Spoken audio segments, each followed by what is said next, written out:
వేదిక మీద ఉన్న పెద్దలందరికీ ధన్యవాదాలు పేరు పేరున. రెండే విషయాలు, రెండే నిమిషాలు. తెలంగాణ రాజకీయ కూటమి ప్రత్యామ్నాయ ప్రజాస్వామ్య రాజకీయ వేదిక. రాజకీయాల గురించి ఏబిసిడి తెలిసిన ప్రతి ఒక్కరూ, ఇవాళ ఉన్న పొలిటికల్ సిస్టమ్ గురించి అవగాహన ఉన్న ప్రతి ఒక్కరూ, ఎంతో కొంత అవగాహన ఉన్న ప్రతి ఒక్కరూ ఇంకొక ప్రత్యామ్నాయ పార్టీకి తెలంగాణలో స్కోప్ ఉందా లేదా అని మనం ప్రశ్నిస్తే 100% ఇంకొక పార్టీకి అవకాశం ఉంది అన్న ఆన్సరే వస్తుంది.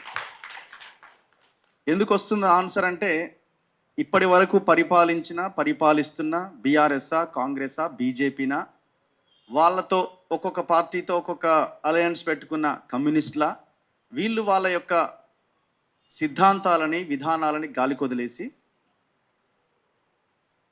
సీట్ల కోసము, టికెట్ల కోసము, సంపద కోసము వాళ్ళు పాకులాడుతున్నట్టుగా, పదవుల కోసం పాకులాడుతున్నట్టు మనకు అర్థమవుతున్నది. ప్రజలు అర్థం చేసుకున్నారు, అందుకే ఇంకొక ఆల్టర్నేట్ శక్తి కోసం వెయిట్ చేస్తున్నారు. ఈ సందర్భంలో మరి ఈ ఆల్టర్నేట్ కావాలంటే మనం ఏం చేయాలా? ఒక రౌండ్ టేబుల్, ఒక ప్రెస్ మీట్, లేదు ఒక ఇష్యూ వస్తే ఒక ధర్నా ఇందిరా పార్క్ దగ్గర, ఇది సరిపోతుందా అన్నది మనంగా క్వశ్చన్ చేసుకోవాల్సిన అవసరం ఉంది. ప్రభుత్వాలు చాలా క్లియర్గా ప్రజల్ని ఏమారుస్తున్నాయి, మభ్యపెడుతున్నాయి.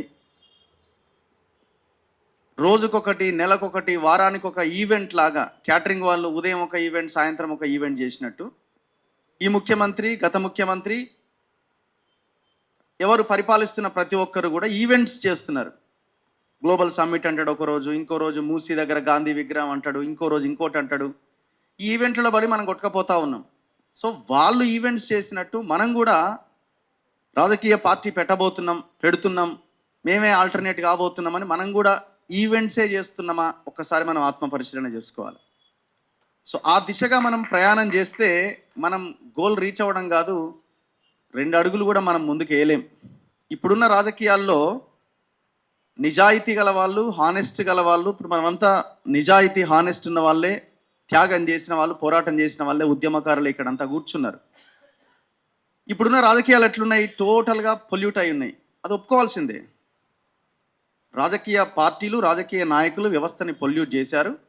ప్రజలు కూడా ఇక ఈ రాజకీయాలు ఇంతే, ఈ నాయకులు ఇంతే, ఎవడు మనకు చేసేది ఏం లేదు, ఈ పూట గడిస్తే చాలు అనుకునే సిచ్యువేషన్లోకి ప్రజల్ని నెట్టేసి వాళ్ళని ఎలక్షన్స్లో డబ్బులు తీసుకునేలాగా పార్టీలు చేసినాయి. వాళ్ళు కూడా అట్లే ఉన్నారు. మరి ఈ పొలిటికల్ సిస్టంలో మనం ఎట్లా ప్రజల్ని ఒప్పించి, ప్రజల్ని మెప్పించి, మేమే మీకు ప్రత్యామ్నాయమని వాళ్ళలో దాన్ని నింపి మనం ఎట్లా ముందుకు రావాలి? ఇది ఒక పెద్ద యుద్ధమే. ఇదేదో ఈజీగా ఒక దగ్గర కూర్చొని ఒక మాట మాట్లాడి వెళ్తే ఇది సరిపోదు. ఖచ్చితంగా దీనికోసం ఒక పెద్ద త్యాగం చేయాలి. సో ఆ త్యాగం చేయడానికి అందరూ రెడీగా ఉన్నారు. కానీ ఆ ప్రయత్నం ఏ రకంగా ముందుకెళ్ళాలన్న దాని మీదనే గంటలు, రోజులు, నెలలు చర్చలు జరగాల్సిన అవసరం ఉంది. ఫస్ట్ దాని మీద డిస్కషన్ జరగాలి. సో ఆ డిస్కషన్ జరగకుండా, దాన్ని ముందు పెట్టకుండా మనం ముందుకెళ్తాం, 9 పార్టీలు కలిసినాయి అంటే కష్టం. సో ఆ ఆలోచన ఫస్ట్ మనం చేయాల్సిన, ఎందుకంటే మేము గ్రౌండ్లో తిరుగుతున్నాం. గ్రౌండ్ రియాలిటీ ఏంటి? ప్రజలు ఏం ఆలోచిస్తున్నారు? ప్రజలు ఏమీ అడగరు. ప్రజలు మాకు ఇది కావాలి, అది కావాలి అని. ప్రజలు అడిగేది ఏంటంటే ఆ లీడర్ మనకు అందుబాటులో ఉన్నాడా లేదా, కనీసం మన మాట వింటుండా లేదా అని మాత్రమే అడుగుతారు. ఇప్పుడున్న ఎమ్మెల్యేలు, ఎంపీలు, పార్టీల నాయకులు ఆ కోరికను కూడా నెరవేర్చలేకపోతున్నారు. ఎట్లా దోపిడీ చేయాలి, ఎట్లా సంపాదించాలి, నెక్స్ట్ ఎలక్షన్స్కి ఎట్లా ఖర్చు పెట్టాలి, దాన్ని ఏ రకంగా తీసుకురావాలి, దీని మీదనే ఫోకస్ పెడుతున్నారు. కాబట్టి ప్రజల్ని గాలికి వదిలేస్తున్నారు. సో కాబట్టి ఆ దిశగా మనం ఫస్ట్ ఆలోచించాలి. అండ్ రెండోది, ఇప్పుడు మీరు పెట్టిన ఈ 10 అంశాల్లో అత్యంత కీలకమైన అంశం, టాప్ 3లో ఉండాల్సిన అంశం, తెలంగాణ అంటేనే భూమి, భూమి అంటేనే తెలంగాణ, భూమి అన్న అంశం ఇందులో ప్రధానంగా చేర్చాలి. అది లేదు ఇక్కడ. ఇది అసలు ఇప్పుడు ముఖ్యమంత్రి మొన్న మాట్లాడుతున్నాడు, దాని మీద ఎవరు కౌంటర్ కూడా ఇవ్వలేదు కనీసం. అసలు తెలంగాణ మొత్తం స్పందించాల్సి ఉండే. ఏమన్నాడు? అసలు భూమి అవసరం లేదు, భూమి ఎందుకు 20 ఎకరాలు ఉన్నాయని కూడా పిల్లల్ని చదివించుకోలేక, వాళ్ళకి విజ్ఞానం లేక, తెలివి లేక, ఉద్యోగాలు లేక, ఆ భూమిని ఏం చేయలేక అట్లా ఉండిపోయారు. మేము భూమి ఇవ్వలేము, మీకు చదివిస్తామన్నాడు. పోనీ చదువని ఇస్తున్నారా అంటే ఆ ఇంటిగ్రేటెడ్ స్కూళ్ళ పేరుతో ఒక బోగస్ స్కీమ్ని మనం ముందు పెట్టి గతంలో ఆయన గురుకులాలు అన్నాడు, ఇప్పుడు ఈయన ఇంటిగ్రేటెడ్ స్కూల్ అంటున్నాడు. ఇంటిగ్రేటెడ్ స్కూల్ కట్టాలంటే నియోజకవర్గానికి 200 కోట్లు పెట్టి మొత్తం 119 నియోజకవర్గాల్లో 4,000 కోట్లు ఖర్చు పెట్టాలంటే ఇంకా 15 ఏళ్ళు అవుతుంది. ఈలోపు 3 జనరేషన్స్ వెనక్కి వెళ్ళిపోతాయి. సో మనల్ని ఇట్లాంటి ఈవెంట్ల రూపంలో మనల్ని ఏమారుస్తున్నారు. దాని మీద ఎంత పెద్ద చర్చ జరగాలి రాష్ట్రంలో. మరి ఆ భూమి కలిగినటువంటి వాళ్ళ భూమిని వదులుకోవడానికి సిద్ధంగా ఉన్నారా? వాళ్ళ పిల్లలు బాగా చదువుకున్నారు, వాళ్ళ పిల్లలు విజ్ఞానవంతులైన ఉద్యోగాలు చేస్తున్నారు కదా. ఆ భూమిని వాళ్ళు వదులుకోవడానికి సిద్ధంగా ఉన్నారా? లేరు కదా.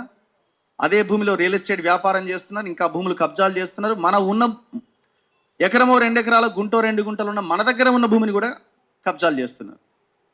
ఎంత దారుణమైన విషయం ఇది. మరి దీని మీద ఆల్టర్నేట్ అంటున్న మనమంతా ఇట్లాంటి అంశాలను ఇందులో పెట్టాలి.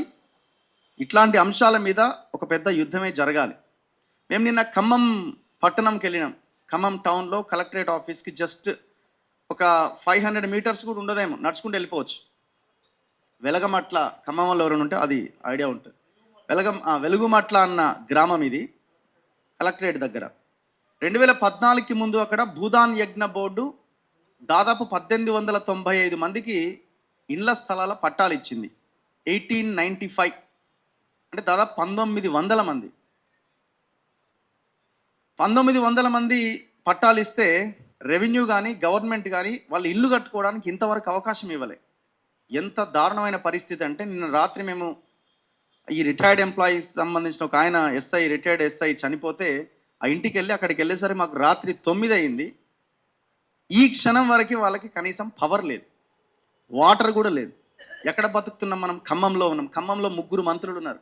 పొంగులేటి శ్రీనివాసరెడ్డి, ఆర్థిక మంత్రి భట్టి విక్రమార్క, వ్యవసాయ శాఖ మంత్రి తుమ్మల నాగేశ్వరరావు. ఆ 62 ఎకరాల్లో 31 ఎకరాలు మాకు ఇచ్చేయండి, మిగతా 31 ఎకరాల్లో మీరు ఆల్రెడీ 900 మందో 800 మందో కుటుంబాలు ఉన్నాయి. సో ఆ కుటుంబాలకు మేము అన్ని సౌకర్యాలు మేము కల్పిస్తాం. ఇది వదిలితేనే అది మీకు సాధ్యమవుతుంది. ఎకరం ఎంత లేదన్నా 10 నుంచి 15 కోట్ల రూపాయలు ఉండదు కలెక్టరేట్ ఆఫీస్ పక్కనే. ఎవరున్నారు దీని వెనకాల? తుమ్మల నాగేశ్వరరావు మేనల్లుడు, తుమ్మల నాగేశ్వరరావు కొడుకు, దాదాపు 8 మంది చౌదరీలు ఉన్నారు దీని వెనకాల. యుగేందర్, ఇంకెవరెవరో పలానా పేర్లు ఉన్నాయి. సో అక్కడికి వెళ్తే వాళ్ళకి వాటర్ కనెక్షన్ లేదు, కరెంట్ కనెక్షన్ లేదు, సోలార్ దాంట్లో ఎవరో ఒకరిద్దరు ఇంట్లో ఉంటే ఛార్జింగ్ పెట్టుకోవాలన్నా ఇంటికి వెళ్ళి ఒక 10 రూపాయలు ఇచ్చి ఛార్జింగ్ పెట్టుకుంటున్నారు. ఎక్కడ బతుకుతున్నాం మనం చెప్పండి? ఈ ఇష్యూస్ మీద ఎవరు పోరాటం చేస్తున్నారు? నేను అడిగిన మరి కమ్యూనిస్ట్ పార్టీలు ఉన్నాయి కదా ఇక్కడ అంటే, వాళ్ళు కూడా ఇందులో ఉన్నారు ఈ కబ్జాలో అంటున్నారు. ఈ ఎక్కడ పోయింది? అక్కడ ఎమ్మెల్యే పార్టీస్ ఉన్నాయి. చివరికి ఎవరు కొట్లాడుతున్నారు వాళ్ళ పక్షాన? గ్రామీణ పేదల సంఘం అనే ఒక ఆర్గనైజేషన్ ఉంది. ఆర్గనైజేషన్ వాళ్ళ పక్షాన పోరాడి దాదాపు హైకోర్టు నుంచి 5 నుంచి ఒక 6 ఆర్డర్స్ తీసుకొచ్చింది. వీళ్ళకి నీళ్ళు ఇవ్వాలి, వీళ్ళకి కరెంట్ ఇవ్వాలి, వీళ్ళు ఇల్లు కట్టుకొని ఇవ్వాలి, కూలగొడుతుంటే కూలగొట్టొద్దని దాదాపు 5-6 ఆర్డర్స్ ఉన్నాయి. ఎవ్వడు వాటిని ఫాలో అవ్వట్లే. మరి ఏం దారుణం ఇది? ఎంత దారుణం ఇది? రెవెన్యూ శాఖ మంత్రి మొత్తం తెలంగాణ అంతా ఇండ్లు కట్టిస్తా అంటాడు. ఆయన ఖమ్మం జిల్లాలో దిక్కులేదు. ఎట్లయినా భూమి లేపాలా. సో నేనేమంటున్నా అంటే ఈ రాజకీయ కూటమికి ఇప్పుడు దాన్ని ఒక ఇష్యూ కింద, ఫస్ట్ ఇష్యూ కింద టేకప్ చేయండి. ఇది డిమాండ్ అనుకోండి, రిక్వెస్ట్ అనుకోండి. అక్కడికి వెళ్ళి ఒక మీటింగ్ పెట్టండి, ఫస్ట్ దాన్ని టేకప్ చేయండి. టేకప్ చేసి మిగతా విషయాల మీద ఫైట్ చేసే ప్రయత్నం చేయండి. సో ఏదో ఒకటి పబ్లిక్కి అల్టిమేట్గా మీరు తెలంగాణలో చూడండి, అందరు ఎమ్మెల్యేలైనా ఎమ్మెల్సీలైనా లేకపోతే ఎంతో కొంత ఐడెంటిటీ వచ్చిన మాలాంటి వాళ్ళకు కూడా ఇష్యూస్ మీద పోరాడిన వాళ్ళకే, ప్రజల పక్షాన నిలబడ్డ వాళ్ళకే ఖచ్చితంగా ఒక ఐడెంటిటీ, ఒక గుర్తింపు అనేది వస్తుంది. సో ఈ అన్ని రాజకీయ పార్టీలు కేవలం పార్టీలుగా రిజిస్టర్ అయిన పార్టీలుగా ఉండొద్దు అని అంటే, మీరు ప్రజల పక్షాన నిలబడి ఒక 6 నెలలు 1 year ఒక టార్గెట్ పెట్టుకొని మీరు ప్రజల్లో ఉండండి. ఎందుకు రిజల్ట్ రాదో మీరు చూడండి. 100కు 100%, 200% రిజల్ట్ వస్తుంది. విషయం ఏంటంటే అవతలివాడు చేసే రాజకీయాలని, కుట్రలని తట్టుకోలేక మనం కొంత ముందడుగు వేయలేకపోతున్నాం. ఖచ్చితంగా డబ్బులు కావాల్సిందే. డబ్బులు ఎందుకు? ఇప్పుడు చాలామంది అంటుంటారు రూపాయి లేకుండా రాజకీయం చేయలేమని. అరే నీ వెనకాల ఒక కారు, నువ్వు కారులో తిరగాలన్నా, నీ కారులో 4 కూర్చోవాలన్నా, వాళ్ళకి తిండి పెట్టాలన్నా మినిమం అమౌంట్ అవుతుంది. సో అది ప్రజల దగ్గర నుంచి తీసుకోవడమా, ఏదో ఏ రకంగా నిజాయితీగా దాన్ని మొబిలైజ్ చేసుకొని ఎట్లా రాజకీయాలు చేయాలన్న దాని మీద ఆలోచన చేసే ప్రయత్నం చేయండి. సో అప్పుడు మాత్రమే మనం సక్సెస్ కాగలుగుతాం. ఈ 10లో ఒకటి తీసినా పర్లేదు, భూమి అన్న అంశాన్ని ప్రధానంగా చేర్చండి. లేదు 11వదైనా యాడ్ చేయండి, ఇది చాలా ఇంపార్టెంట్ ఇది. సో తెలంగాణలో ప్రత్యామ్నాయం ఎందుకు అంటే ఇప్పుడున్న ఏ పార్టీ కూడా సరైన దిశలో ముందుకెళ్ళట్లేదు. ముందుకెళ్ళకపోవడం కాదు, కలిసిపోయి పనిచేస్తున్నాయి. ఎంత దారుణం అసలు! ఐడియాలజీ గురించి మాట్లాడే పార్టీలు, సిద్ధాంతం గురించి మాట్లాడే పార్టీలు బీజేపీ కాంగ్రెస్ ఒక్కటవడం ఏంటండి? ఎంత దారుణమైన విషయం ఇది! భారతీయ జనతా పార్టీ కాంగ్రెస్ ఒకటైంది.